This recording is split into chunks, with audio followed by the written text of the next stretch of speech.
Hello, today we're going to have a look at the startup procedure for the Fenix A320 in Microsoft Flight Simulator. So the Fenix came out a couple of days ago and I've been looking at the startup procedures for it. And a lot of the professional Airbus pilots that do these startups, they go through a lot of the checks and balances, which, you know, while it's all very correct and proper, they're not actually needed in a simulator because by default the aircraft's configured so nothing's actually going to go wrong with it. So we're going to go through an entirely functional series of steps to get the aircraft up and running, and hopefully explain along the way what some of the systems do, so you get kind of a very functional understanding of what relies on what and what is doing what during the startup sequence. Okay, so let's go and jump inside the aircraft. The first thing we're going to do is press Control and 3, and we're going to go to the tablet. So if we view this from the pilot's eye view, the tablets are on both sides of the aircraft, on both sides of the cockpit. They're independent tablets. You can put different things on each of them.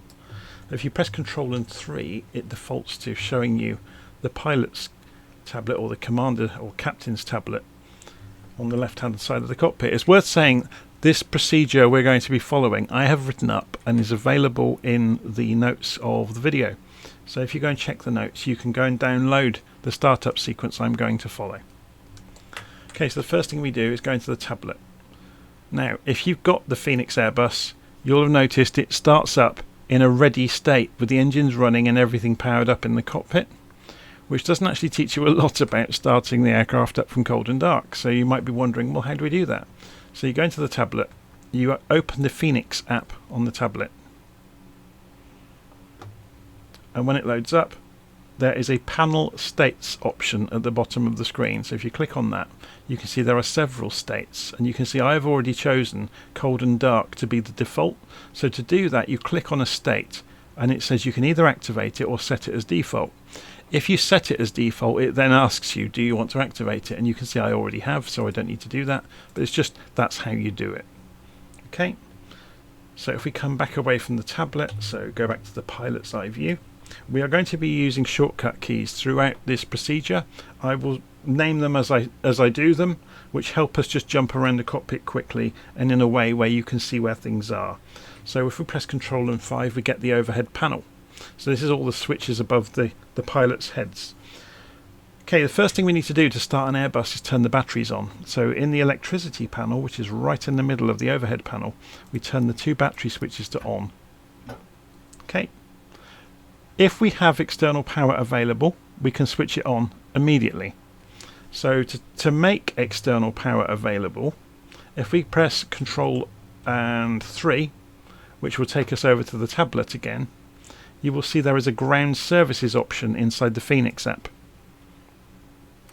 And this is where you can connect the GPU or the ground power unit to the aircraft. And if it's switched on, when you're on the outside view, you will notice down here there is a generator plugged in via an umbilical to underneath the cockpit, which is providing power to the aircraft.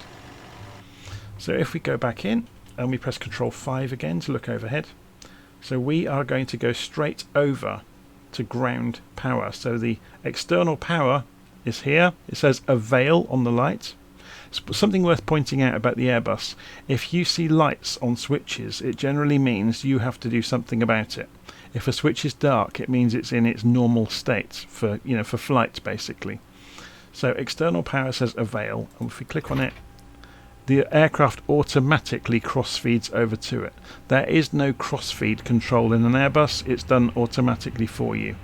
So you can see as soon as we provided power, bits and pieces are testing automatically and booting up around the aircraft. So you'll hear some beeps and bings over the next couple of minutes. Okay, so we have turned on external power.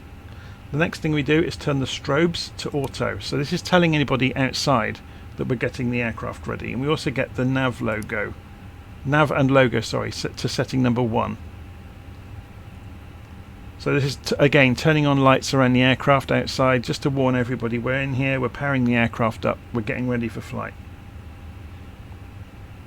Okay, next thing we do is turn the auxiliary power unit on. You don't have to do it this early, but we're going to because it takes a little while to start up. So we press the master switch for the auxiliary power unit. That bing we just heard, again, it's things firing up around the aircraft. And we can then start the APU, and it takes a while to start. While we're waiting, we can go and switch the inertial navigation system on so it begins aligning itself. So we switch number 1 to nav, switch number 2 to nav, and then switch number 3 to nav. And the fault lights will all go out over a few seconds. And then to see the status of how it's doing, you can switch this over to STS on the knob up here, on the data knob, and you can turn system to number 1, and it tells you how many minutes until the inertial navigation system has aligned. So inertial navigation systems use gyros, and they take a while to calibrate and align themselves. Okay. The next thing we're going to do is turn on the crew oxygen supply, just so we don't forget later on. We are then going to go and arm the emergency lights. So if we look down in this corner of the overhead panel, we arm the emergency lights and we turn the no smoking signs to auto. Then we can jump down now to the MCDU, which is Control and 1 on the keyboard, gets you a nice view. So if we look from where the pilot is, there are 2 MCDUs. These are the flight management computers on the Airbus.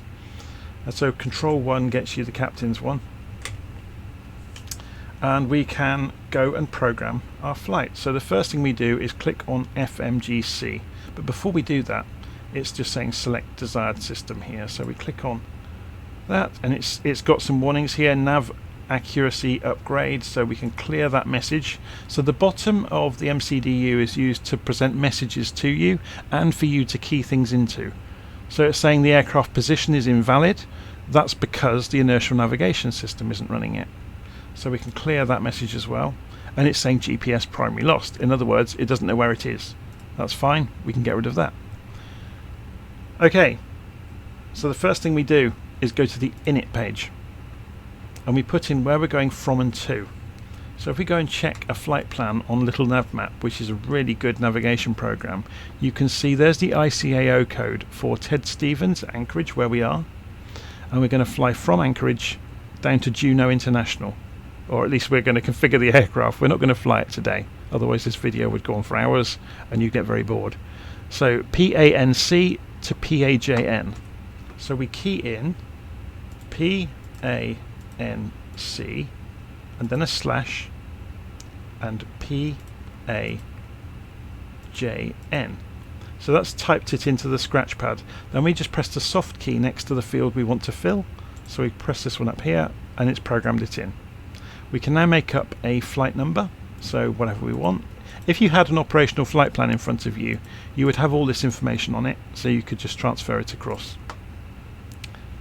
Cost index. So the cost index relates to a formula that that dictates how aggressively the aircraft can either climb or accelerate. I'm not going to get into it today. It's quite a complicated formula, but a general number you might see is anywhere between about 20 and 50. So if we put 20 in the cost index, that will be fine for general purposes. And now it wants a cruise flight level. So on our illustrated plan here, we're going to fly at 35,000 feet. Yeah. So we can type in 35,000, or we can type the flight level. All a flight level is divided by 100 basically. So each flight level is 100 feet. So 35,000 becomes 350, or flight level 350. So then if we click the key next to that, see, it understands it. We could have typed 35,000, it would have been fine with that as well. Okay. We can go and calculate the wind. If we go and click on wind here, we can just do a wind request. So the aircraft talks to the internet basically in our terms. In the real terms it would talk to the ground, I guess, and fills in all the winds at the different altitudes for us, which is magic. It's also said wind data uplink has put a message in the bottom. We can clear that out. Okay, there is another page for the initialization, so we'll go sideways to get to it. it wants the zero fuel weight of the aircraft and the zero fuel weight centre of gravity. So to work these out, you can press Ctrl and 3 to jump back to the tablet. And if you click on the mass and balance section, it will provide our answers. So you've got zero fuel weight and the zero fuel weight centre of gravity. So 97 and 27.3. So if we press Ctrl 1 again, we want 97.0, then a slash, and then 27.3. And we can fill those in. We also need to know how much fuel we've got. So if we press Ctrl 3 again, we can see in here, in the tanks, the amount of fuel we've got. Again, you would have filled the plane up for the journey ahead of time. I'm just using whatever's in the aircraft today to make this a nice short video. So 6.5 thousand pounds of fuel. It's worth pointing out, notice we are working in pounds. That's because I've loaded an Alaska Airlines A320. If you loaded a European carrier A320 via the liveries, it will more than likely be configured to work in kilograms. So anything in America tends to be in pounds, anything in Europe in kilograms. And you can configure that in the options of the airplane. I'm not going to get into that today. So we're going to put in 6.6 in the pounds for the fuel. Yeah, so we go Control 1 again to jump back. The block fuel is 6.6. And we fill that in. Okay, so it's done some more calculations around that. So it's got the takeoff weight now. Okay, so we've done the initialization of the route basically. So now we can go to the performance numbers and we can put in V speeds. But before we do that, let's go and figure our route out. So we go to the flight plan, because the V speeds, this is the speeds at which we can abort a takeoff, or we rotate, or we go for, for a full departure. And the flaps and things like that, they are all going to depend on which runway we take off from. So we have to do the flight plan first. So we go to flight plan. So you remember when we set the route up in the init page, we put in where we were going from and to. So the flight plan has just that at the moment, nothing else. We haven't configured how we are going to leave Ted Stevens and how we are going to arrive at Juneau. So we can click on Pank or Ted Stevens, and that gives us the departure. So we were going to leave on runway 33, I believe. Yes, runway 33, and the no end 4 standard instrument departure. So if you've not seen these before, an instrument departure is basically just a name for a sequence of predetermined waypoints. Yeah, so if we zoom out here, you will see it. There's a number of waypoints that will be followed. So we're leaving runway 33 and the no end 4 standard instrument departure, or SID. So we can't see runway 33, so we can scroll the display by pressing the up arrow to push the contents upwards. Okay, there's runway 33. So we select it, and we want the no end 4 standard instrument departure, so we select it. So now we've got both selected, yeah, a runway and a SID. So we can insert that into our flight plan. Okay, so now you can see the flight plan is filling up. The next thing we want to do is choose how we arrive at Juneau.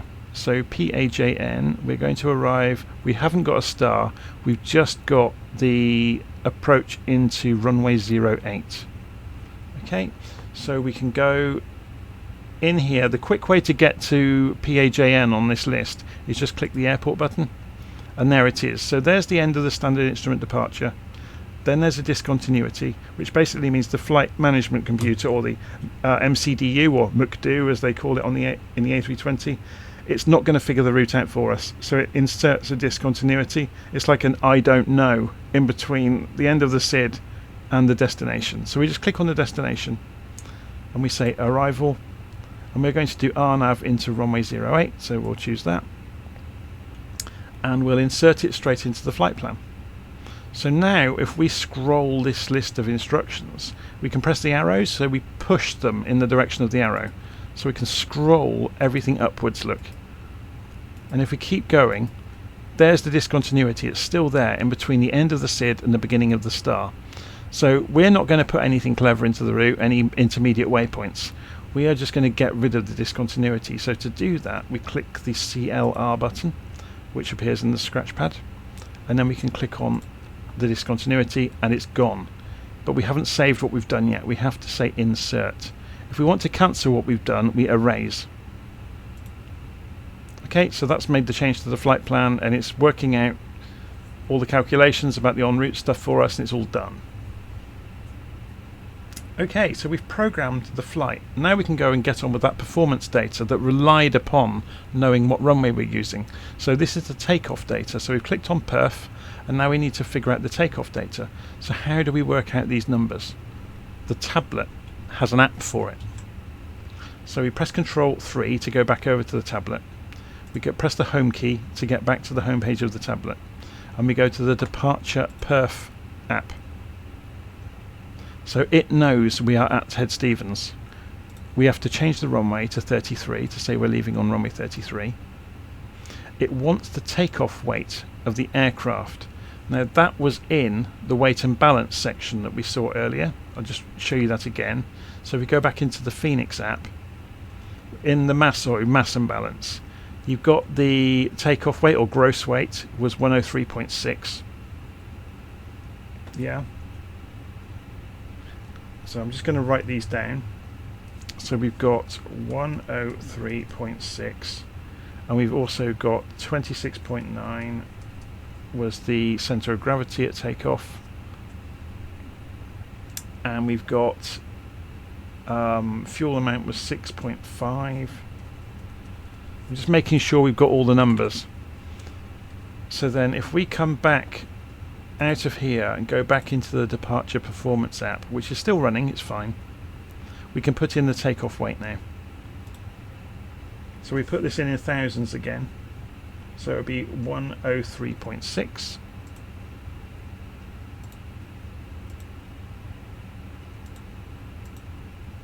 and that the takeoff weight percentage, which was 26.9. Okay, so we've now filled in the weights. We need weather as well. We need to know if there's any wind coming down the runway, yeah, and how strong that is. So we sync the weather, and it puts the live weather in for us, and that's given us the QNH as well, the barometric air pressure, yeah, and it's giving us it in inches, which is the American format. If you did this in Europe, you would typically see that in hectopascals or millibars instead of inches.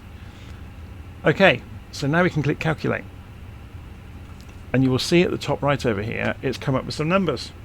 So we've now got 117, 118 and 121 for the V speeds. We've also got 1/up 0.4, so I'm just writing these down, and we've got 68 for flex temp. So let's explain what these are. This is the flap setting to use for takeoff. This is the amount of elevator trim to use for takeoff. And this is the outside air temperature, basically. The thing is, with jet engines, you can fool them via the flight computer to give them a higher temperature than it actually is outside, to make the engine run more efficiently, or to lean the engine out, essentially. Okay, so let's go back to the MCDU, and we can put in our V speeds now. So we've got 117, 118 and 121. We can put in the flaps, so that was 1/up 0.4, 1/up 0.4, and the flex temperature was 68. Okay, so we've set the takeoff parameters for the aircraft. If you say next phase, the phases are the phases of flight. So you've got the climb configuration, so you've got the cost index there, which related to that. Remember, we programmed it in. We've got the next phase, which is the cruise, how we're going to cruise. Again, the cost index factors into that, remember. We can go next phase, descent, and next phase, approach. Now, you typically wouldn't fill the approach in until you're close to the end, the destination, and then obviously you get the weather report and fill in The QNH is the barometric pressure to calibrate the altimeters, the temperature, barometric pressure. You've got, it's basically all of the things to do with the destination, but we don't need to worry about that. We're not doing that because we're not flying all the way there today, but you would do that en route. Okay, so we have finished. We've programmed the flight plan, we've done the performance initialization, the performance data, so we're ready to fly essentially. So to get the airplane ready to fly, we need to go and look at the master control panel for the autopilot. Now I'm going to do this looking at it from the side because it will help. You can press Control 7 to look straight at it, but it helps to see it from one side for a very good reason. So the first thing we do is go and program these QNHs. Yeah, so there is a shortcut in the simulator. Rather than read them off the tablet and key them in, we can just press B on the keyboard, and notice they've all changed. They've gone to 30.36. And remember I said in Europe you might see it in hectopascals, which would be 1028. It's just a different scale, that's all. Okay, so we have set basically what we are doing when we set the QNH, we are calibrating this altimeter, because altimeters work by reading air pressure, but obviously the weather changes from day to day and the air pressure changes, so you are calibrating the altimeter so it accurately reflects our altitude above sea level. Yeah?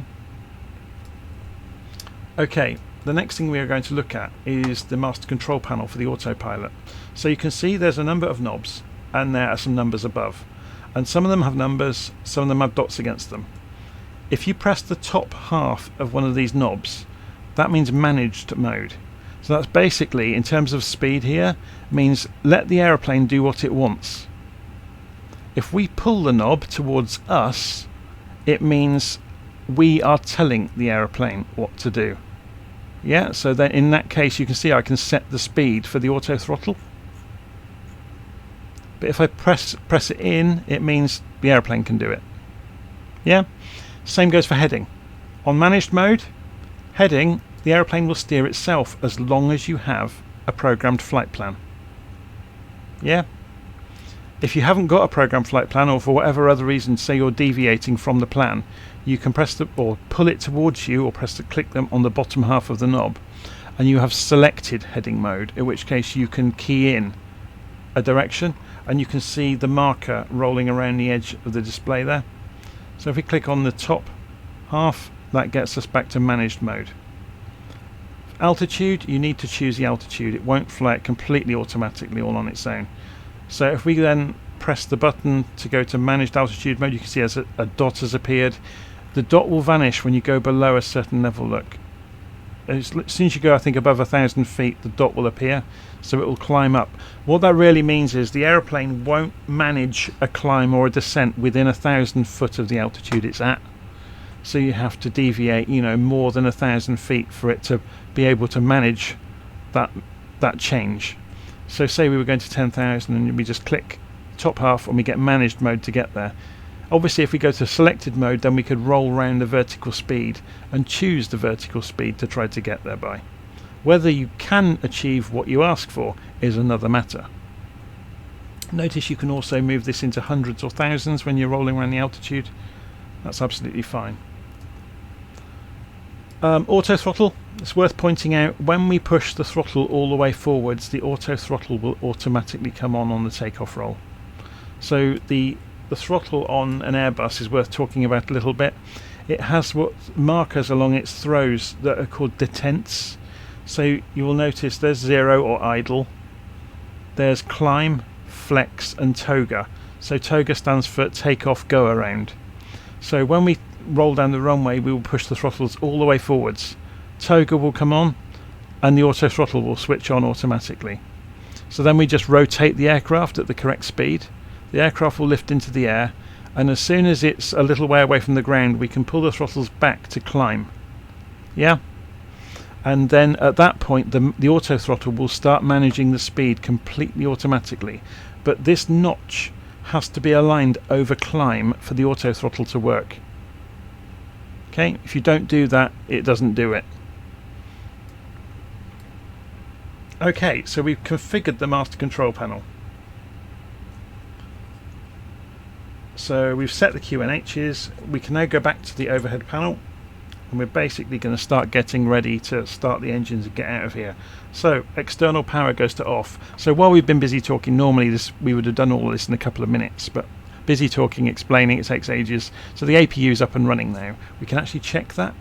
So if we go and look down on the ECAM display, there's the buttons are down here to change what appears on this display, and we can check the status of things around the aeroplane.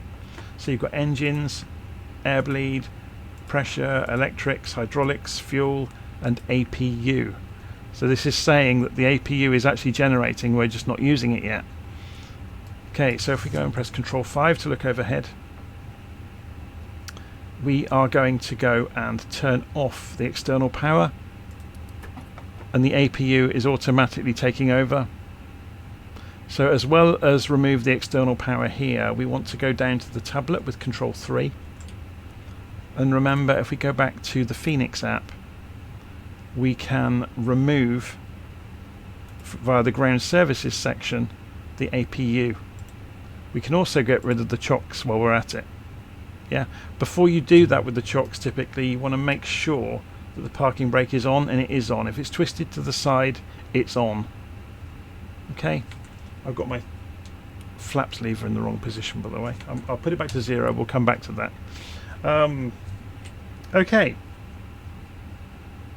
so we've turned off the external power and we have removed the ground power unit from the aircraft. So then we go back to the tablet. Oh, we've already done that, sorry. I'm getting lost in my own checklist. So we go, overhead. We turn the beacon lights on.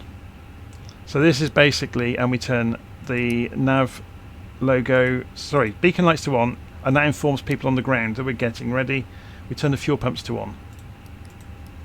It's getting late and I'm making mistakes, but hopefully you'll bear with me. So we've turned all of the fuel pumps to on the overhead panel. And at this point you would arrange your pushback. Yeah, so you'd be talking to the ground and starting to push the airplane back, because you don't start the engines on the stand normally. You do them while you're being pushed back, or you don't start them at the gate. We are not at a gate, we are out on a parking stand, so there's nothing to stop us start the engines. So to start the engines, we're going to need to spin them up to ignite them. So if you press Control 5 to go back overhead, we turn on the APU bleed. So the auxiliary power unit not only provides power, it provides compressed air. So if we turn on the APU bleed, that vents that air to the engines, which are then able to be spun up. Okay, how do we start the engines? Very simple. We turn this knob down here to ignition, and we start engine number 2 first. And as soon as we do that, if we look at the status of the engines over here, the N2 percentage is climbing towards 100%. Well, it won't get to 100%, it will get to its idle level. And again, it's much simpler than the Boeing. There's nothing to do beyond just switching the engine on, and it manages itself. When it is up to speed, you will hear a clunk and then the light will go out. The clunk is the crossfeed of the engine starting to provide power. So it's a relay kicking in.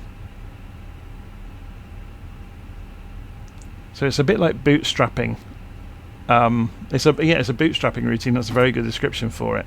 You're using ground power to get the aircraft running, then you use APU the APU is a small jet engine that gives you enough power to get the main engines running, which then provide their own power. They're kind of self-sustaining. So that's happened. You heard the clunk, and the highlight has gone away on N2, so that engine's quite happy now. So all we need to do is start engine number 1. And you can see the N2 number. N2 is the gas turbine. So if we look carefully at the engines, can you see them from here? Yeah. So that's the gas turbine in the middle, and the wider part is the turbofan, which you can see, yeah, if you look in the front of the engines, that giant fan. So N2 is the gas turbine. You've got the exhaust gas temperature is coming up, and then N1 is the speed of the turbofan. So there's a gearbox between the gas turbine and the turbofan. So we wait for that to come up, there will be a clunk, and then the highlight will go out. There it goes. and there goes the highlight. So the engine's running. So at that point we can turn the ignition back to norm. Okay, so now the engines are running, we don't need the APU bleed anymore. We also don't need the APU anymore because the clunk was the crossfeed switching over. So the engines are now providing the electricity. We could go and put the seatbelt sign on at this point. We might have done this before, well, obviously before the pushback. Okay, flaps to takeoff position. So if you remember on our flight plan we had flaps for setting 1 on the calculated performance data. So we move the flap knob to 1. We can release the parking brake at this point, so I'm going to do it via my joystick. There we go, we've released the parking brake. In the overhead panel we go and turn the nose light to taxi, so that's this switch here. And we're ready now to roll out basically for takeoff. So let's have a look at the map and see where we need to go. So we need to go left, then right, and second right onto the runway. Okay, so we ease the throttles forwards. They take a while to spin up. And we're rolling.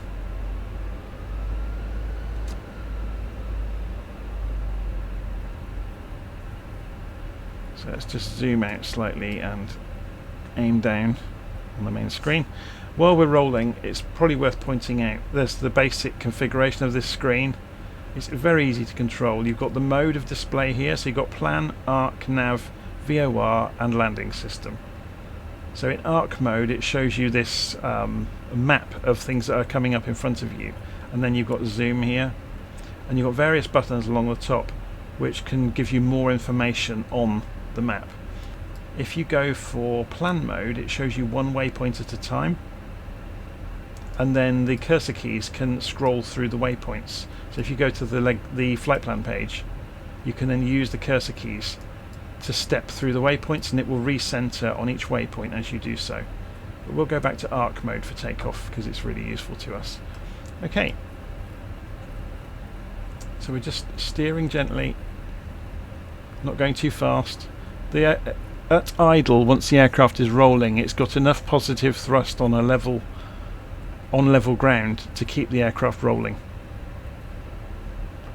Obviously if you're in a hurry you could increase the throttle slightly, but there is a slight positive thrust. So we're just rolling out towards runway 33. So it's the second right along here. So we're going to cross a taxiway. I think we're going uphill, look. So we're going to open the engines slightly.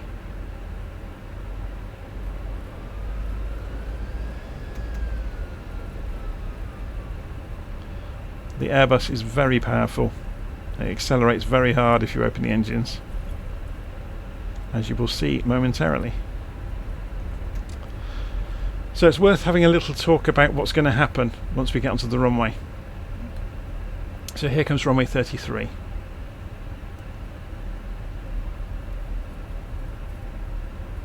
So we'll just pull out onto the centre line and then we'll stop and explain exactly what's going to happen over the next few seconds, because a lot's going to happen quite quickly.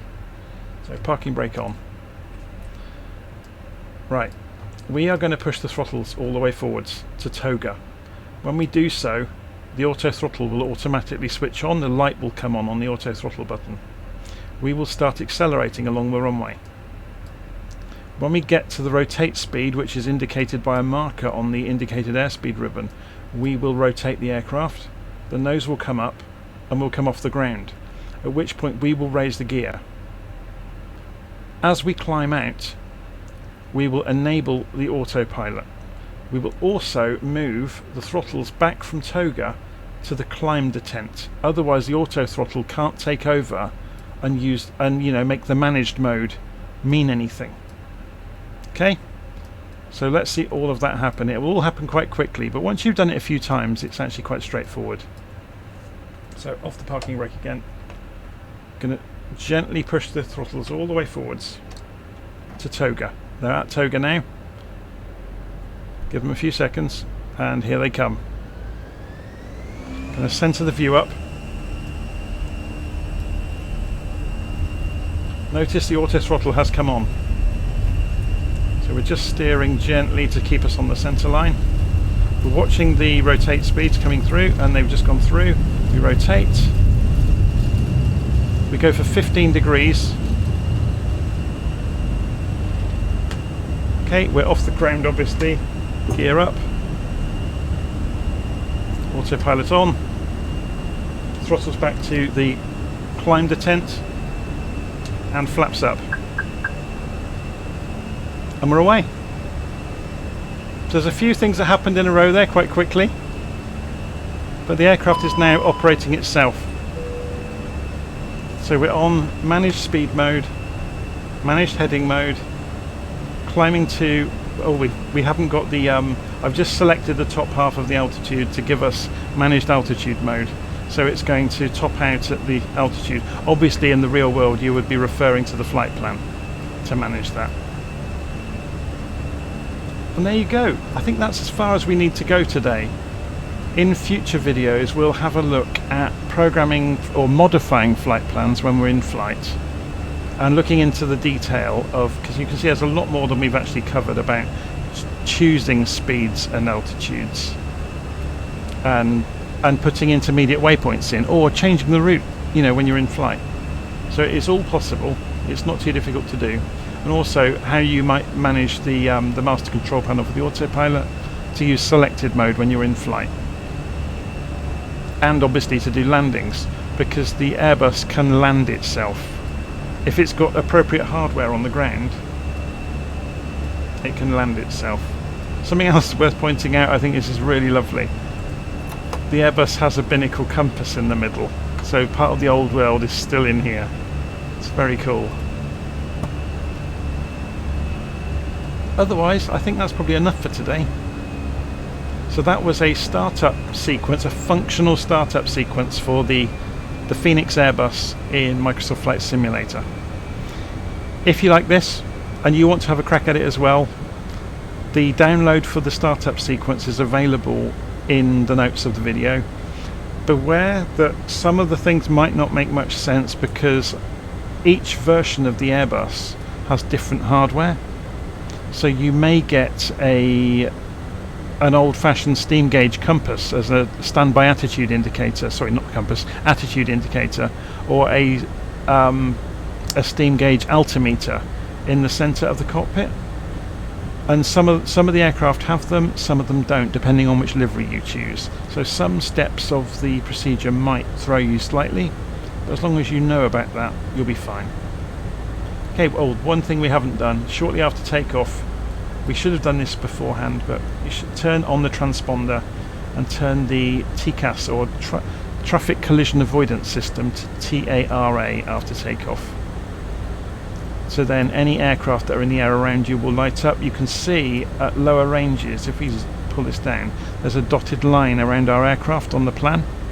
So if anything flies into that region, it will set off an alarm. It's a 2.5 mile alarm. So you can see we're basically following the standard approach route. Sorry, standard instrument departure route away from Ted Stevens, and we're heading off on our way to Juneau. Just come up to 10,000 feet. So at this point, if we climb through 10,000 feet and go further, if we went for 35 now for our cruise altitude, we can say go there on managed, so you know, take care of how you get there. If we did have restrictions for altitudes on our flight plan, it would ignore our target altitude and fly the restrictions until it could climb to our target altitude. So the Airbus is very clever like that, and it will do the same on descent. So you can choose a low number on descent, and then the aircraft will adhere to any restrictions on a standard approach route, for example. And that counts for speed and altitude. It will follow the speeds it's supposed to be during the route, so there's very little for the pilot to do other than monitor things. So the airplane pretty much flies itself, but it follows your direction. Okay, I'm going to leave it there. I guess the final thing we might do as a captain here is turn the seatbelt sign off in a few minutes once we've climbed out and stabilised out a little bit, but we'll leave them on for our pretend passengers today. There's a lot more to this aircraft that we've not touched on. Things like loading the fuel and loading passengers and offloading the passengers, and yeah, it's a very involved airplane. It's very good, and I think it's fantastic. It's a fantastic addition to Flight Simulator. So hopefully I'll see you soon. Okay, I'm going to stop there.